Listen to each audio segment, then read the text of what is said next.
Assalamualaikum warahmatullahi wabarakatuh. So now our group 2, will present about our buck-boost converter analysis. As a type of DC-DC converter, the buck-boost converter uniquely offers the capability to step down or step up input voltage, making it indispensable in various applications, ranging from renewable energy systems to portable electronic devices. Next.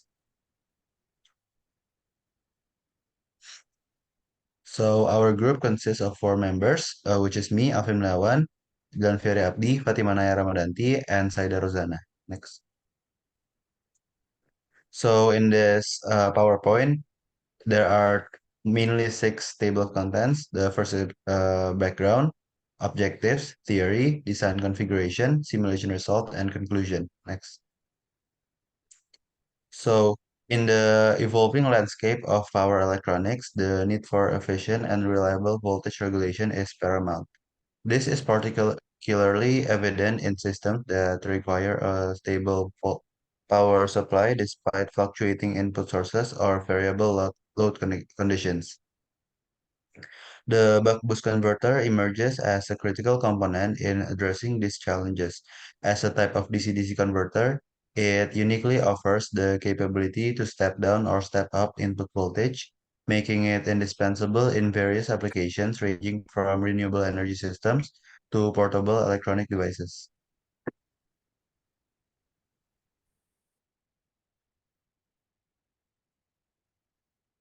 So for the project objectives, first is the buck boost dynamics to develop a detailed model of a buck boost converter with a PI controller and PSIM, simulating its operation under various conditions. Next is converter performance to analyze the performance of the buck boost converter in terms of voltage regulation, efficiency, and response to load changes with and without the PI controller. And next is tuning exploration to explore the impact of different tuning parameters of the PI controller on the system's performance, identifying optimal settings for various operating conditions. Next. So next is the buck converter. So what is a buck converter? A buck converter is a type of DC-DC switch mode power supply, which stabilizes a lower output voltage by reducing the input voltage. With efficiencies exceeding 95%, buck converters are preferred for low voltage onboard power in applications like microprocessors, communication equipment, and control systems, offering significant advantage over traditional linear regulators. Next. So what is boost converter? A boost converter is a DC-DC switch mode power supply. It raises the output voltage by increasing the input voltage.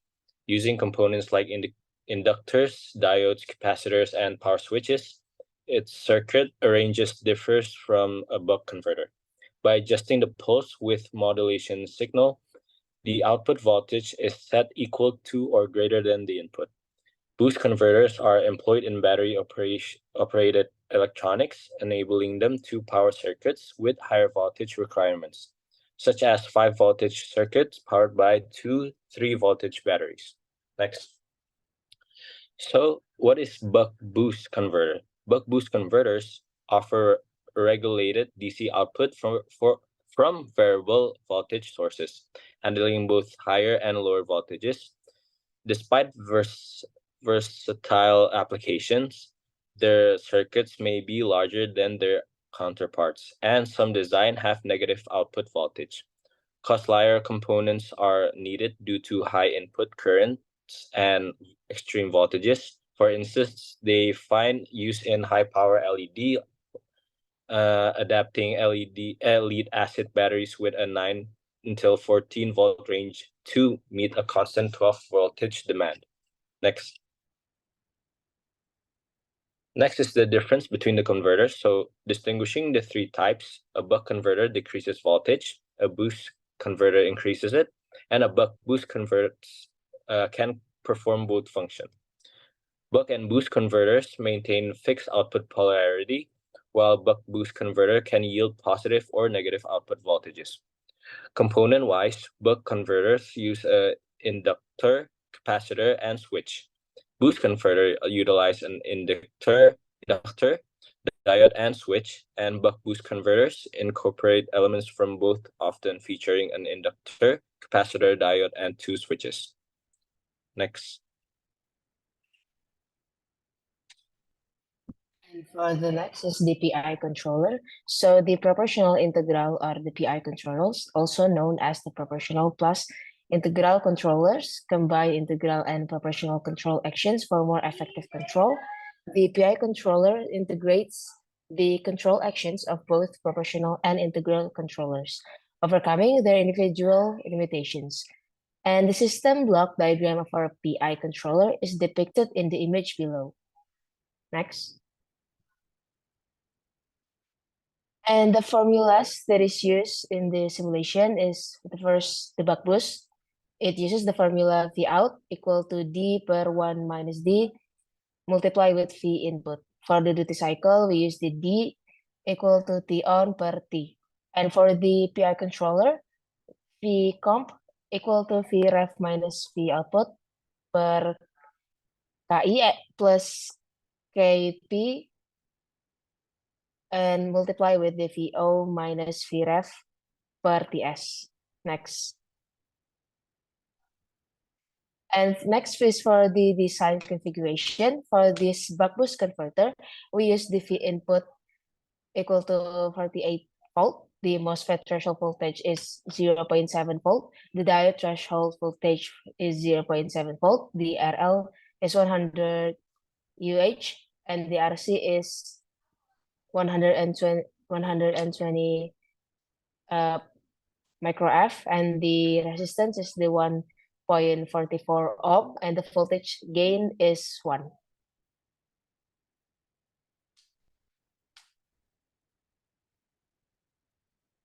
And the next is for the PI controller. We use the RA is 699.999 ohm. For the RB, we use 500 ohm. For the R11, we use the 10 kilo ohm. The VREF, we use 5 volt. The op-amp, we use 10 volt. For the C3, we use 8,890 and 69 nanofarad. The RC2, we use the 32.4259 kilo ohm and the 6.447 nanofarad. And for the R11 underscore I, we use the 10 kilo ohm. The op-amp, we use the 10 volt. The C3 underscore I, we use the 1.3232 nanofarad. The RC2 underscore I, we use the 3.888 kilo ohm and 6,6998 nanofarad. And then for the duty cycle, we use 1. For the frequency, we use 100 kilohertz.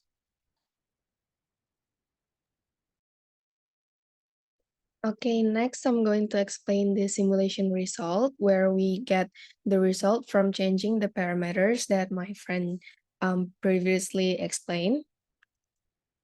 First, we have the simulation with the initial parameter. So it's we didn't change the parameter from previous slide.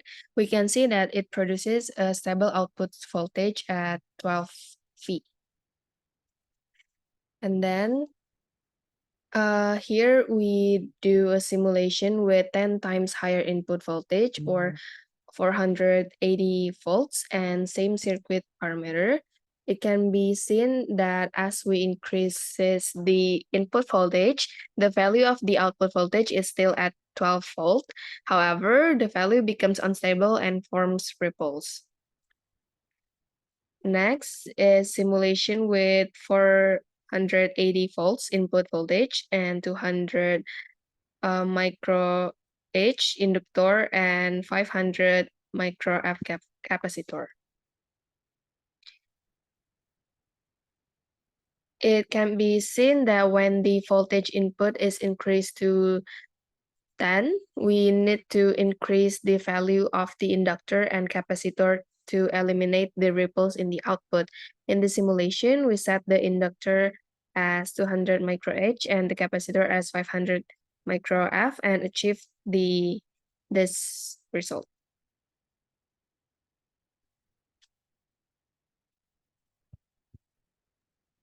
So next, this is when we use the 480 volts input uh, with initial circuit parameter, but in the PI controller, we change the value of C3 underscore I, which is the capacitor in the right op amp, into 11.3323 nanofarad.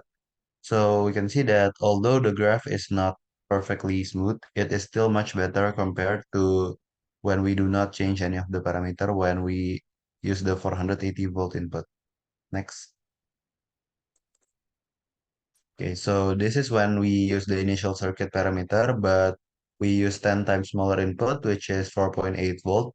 So we can see that it takes longer time to reach steady state values, and it might not be clearly seen here, but the in the steady state, the graph is very thick, but it actually shows some ripples. Next. So this is when we use the 4.8 volt input, but we change the resistance into 2 ohms, the inductance into 200 microhenry, and the capacitance into 300 microfarad. We can see that although it also takes longer time to reach steady state, but in the steady state value is more or less stable because there is no take line, which means that the ripple is at minimum. Next. So Okay. this is when we change the value of Vref from 5 volt into 10 volt. So we can see that in here, the value of VO is increased from 12 volt into approximately 18 volts. Next.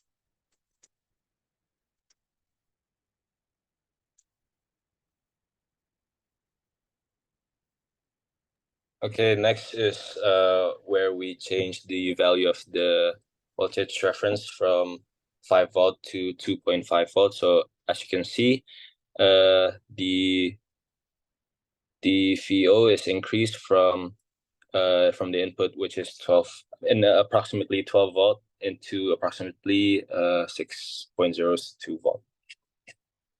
Next.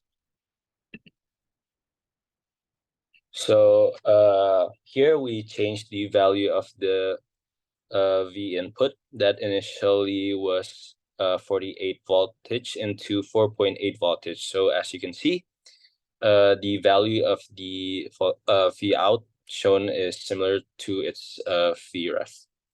Next.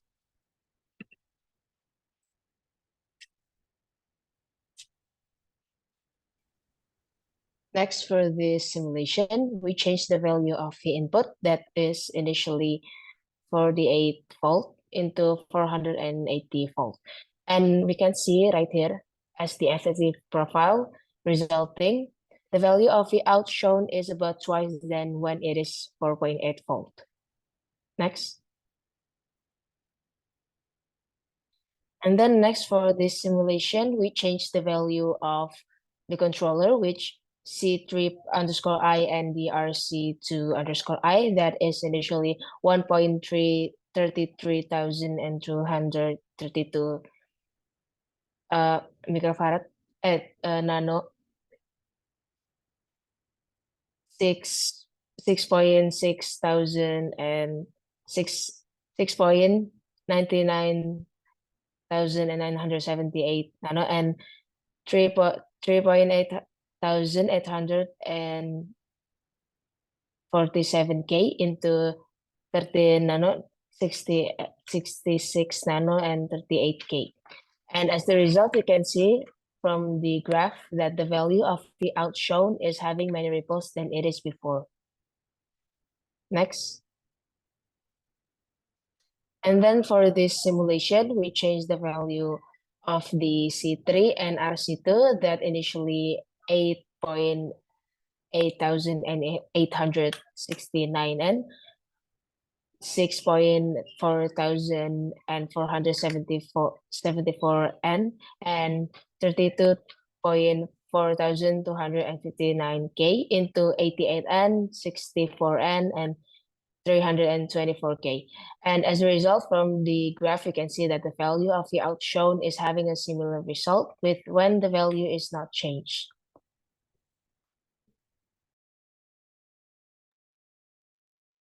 So I'm going to explain the conclusion. So we have three conclusions. First is the resistor. A high feedback resistor raises the voltage at the feedback node, prompting the control circuit to decrease the output voltage by adjusting the converter's duty cycle.